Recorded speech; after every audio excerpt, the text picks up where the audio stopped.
नमस्कार, मैं डॉक्टर गिरीश चतुर्वेदी फिर से अपने चैनल में आपका स्वागत करता हूं। अपने चैनल के माध्यम से आपका इस एजुकेशनल सीज़न में आपका स्वागत करता हूं।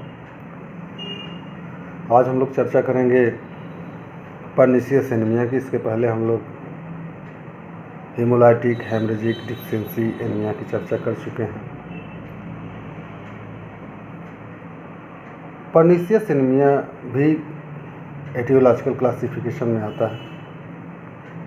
This anaemia is caused by the deficiency or the absence of the intrinsic factor from the gastrointestinal mucosa।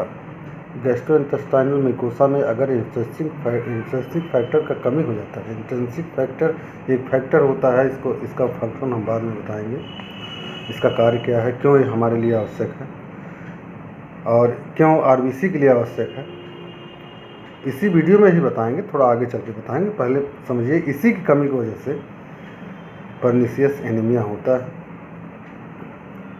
The intrinsic factor is a mucopolysaccharide having the molecular weight about 4000 to 8000। ये जो है म्यूकोपोलीसैकेराइड substance है जिसका molecular weight 4000 से 8000 है। It is secreted by the mucus cell. यह जो है सिक्रेट होता है म्यूकस सेल से of the glands of the stomach में ग्लैंड पाए जाते हैं, वहाँ से ये सिक्रेट होता है। ये यहाँ की बहुत ख़ास चीज़ है। The required pH of its action is about 7। इसको कार्य करने के लिए लगभग उस जगह का pH जो है 7 होना चाहिए। इट इज़ इनएक्टिव और it is inactivated by the increase in temperature. और ये जहाँ पर टेम्परेचर बढ़ जाए वहाँ पर ये इनएक्टिवेट हो जाता है। इट इज़ या इट्स फंक्शन, अगर इसका कार्य हम देखें,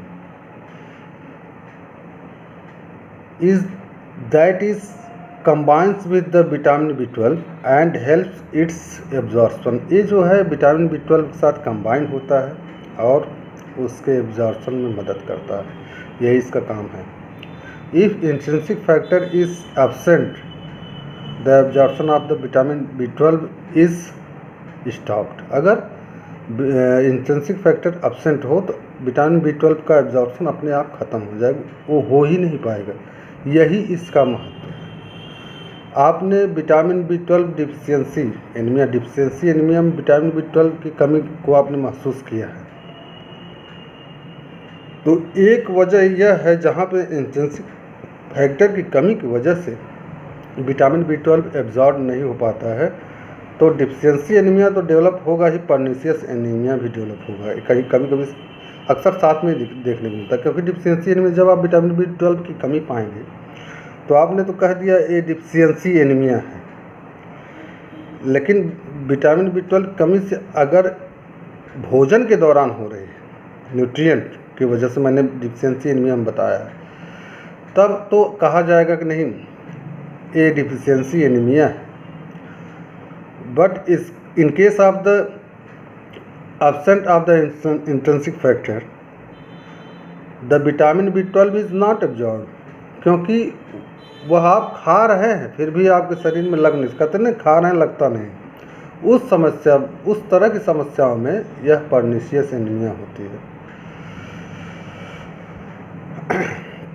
अगर विटामिन B12 का एब्जॉर्प्शन स्टॉप हो जाए तो उस समय पर्नीशियस एनीमिया डेवलप होती है।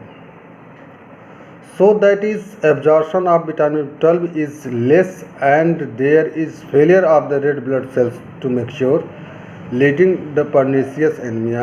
और इसमें मैच्योर होने में विटामिन B12 जो है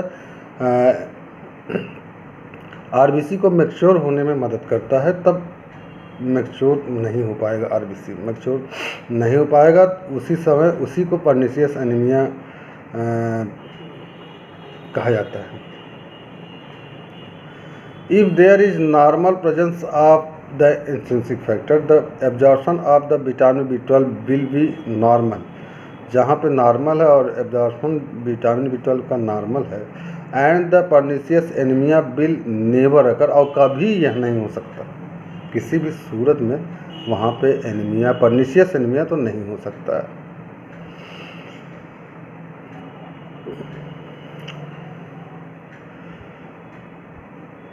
और अगर देखा जाए इसके इलाज में, जब इसके इलाज की ज़रूरत पड़ती है तो सिर्फ विटामिन B12 ही लोग देते हैं इंजेक्शन के रूप में, क्योंकि खा नहीं सकता व्यक्ति, खाएगा तो एब्जॉर्ब नहीं हो पाएगा, उसमें खाने से कोई मतलब नहीं है, किसी भी तरह का मतलब नहीं है अगर आप विटामिन B12 कितना भी खाएं, क्योंकि वो आपके शरीर में एब्जॉर्ब नहीं होने पाएगा।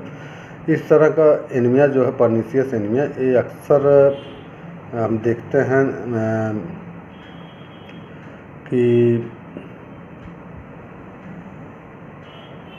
एक तरह से कोलाइटिस वगैरह में जहाँ पे म्यूकस मेम्ब्रेन के ऊपर लेयर बन जाए, उस अवस्था में देखने को मिलता है। ये रेयर है, जल्दी मिलता नहीं है, लेकिन मिलता है, ये है, इसका बहुत महत्व है हमारे क्लिनिकल सिम्टम में और साइन में, इसका बहुत महत्व है। या क्योंकि अगर इस तरह का पेशेंट मिल गया, हम उसकी तरफ इस बातों पर ध्यान नहीं दे पाए तो जल्दी ठीक नहीं होगा। केस टेकिंग बढ़िया से लें तो समझ में आएगा। खाता है, सब कुछ खाता है, वो अपनी डाइट में सब कुछ लेता है, बढ़िया बढ़िया चीज़ें खाता है, फिर भी कोई फ़ायदा नहीं होता। इस तरह ही ये पकड़ में आता, नहीं तो जल्दी ये पकड़ में नहीं आता, क्योंकि इधर लोग ध्यान नहीं दे पाते। अक्सर फोलिक एसिड, विटामिन B12 और आयरन की गोली दे देते हैं, टैबलेट्स दे देते हैं, दवा दे देते हैं, चाहे एलोपैथ हो, होम्योपैथ, कहीं भी हो, लेकिन इस जगह पे लोगों को ध्यान नहीं जाता कि हमने इतना दिन से खिलाया फिर भी बढ़ नहीं रहा। अगर इस तरह है, हम खिला रहे हैं फिर भी नहीं बढ़ रहा है, आयरन दे रहे हैं, विटामिन B12 दे रहे हैं, फोलिक एसिड दे रहे हैं, अगर फिर भी नहीं बढ़ रहा है तो आप एक बार इस पर जरूर ध्यान दें, पर्निशियस एनीमिया हो सकता है। और दूसरी चीज़, इसमें अक्सर RBC मैच्योर नहीं मिलेंगे, मैच्योर कम मिलेंगे। जब आप ब्लड टेस्ट कराओगे तो RBC मैच्योर कम मिलेंगे, माने इमैच्योर RBC जितने मात्रा में होने चाहिए, रेटिकुलोसाइट जिसको कहते हैं, वो कम मिलेंगे, वो ज़्यादा मात्रा में मिलेंगे, नॉर्मल से ज़्यादा मात्रा में, जितने मिलने चाहिए उससे ज़्यादा मिलेंगे, और मैच्योर RBC कम हो जाएंगे। ध्यान रखिएगा, मैच्योर RBC कम हो जाएंगे, जिसकी वजह से हीमोग्लोबिन का लेवल आपका घट जाएगा, एनीमिया डेवलप हो रहा है, इरिथ्रोपोइसिस भी हो रहा है नॉर्मली, सिर्फ RBC डेवलप मैच्योर नहीं हो पा रहा, वयस्क नहीं हो पा रहा, जवान नहीं हो पा रहा है, जिसकी वजह से वो उसकी क्षमता घटी रहेगी। वो जितना हीमोग्लोबिन को उसको कैरी करना चाहिए वो आपके शरीर में कैरी नहीं कर पाएगा, जिसकी वजह से आपके शरीर में ऑक्सीजन का लेवल घटा होगा। इसी अवस्था को हम पर्निशियस एनीमिया कहते हैं।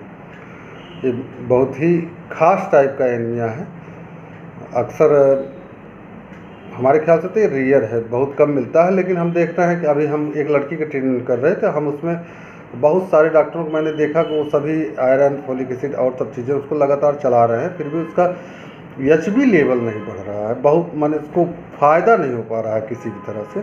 वो लगातार दवा खा रही है, कोई फ़र्क नहीं पड़ रहा है, इतना उसके पैर वगैरह में दर्द होता है कि वो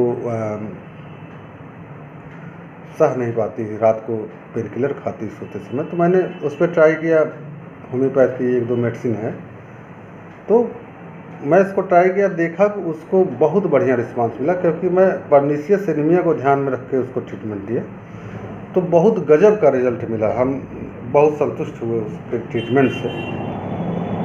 तो अब नेक्स्ट वीडियो में हम लोग नेक्स्ट टॉपिक इसी में ही चर्चा चलती रहेगी जब तक ये पूरा ना हो जाए, क्योंकि ये ज़्यादातर 7 टाइप में है, एटियोलॉजिकल में 7 टाइप है, अभी हम लोगों ने 4 टाइप मेरे ख्याल से पढ़ा है, तो अभी 3 टाइप और बाकी, इसको हम पूरा कर लेंगे तब नेक्स्ट टॉपिक पे चलेंगे। आज की वीडियो में सिर्फ इतना ही,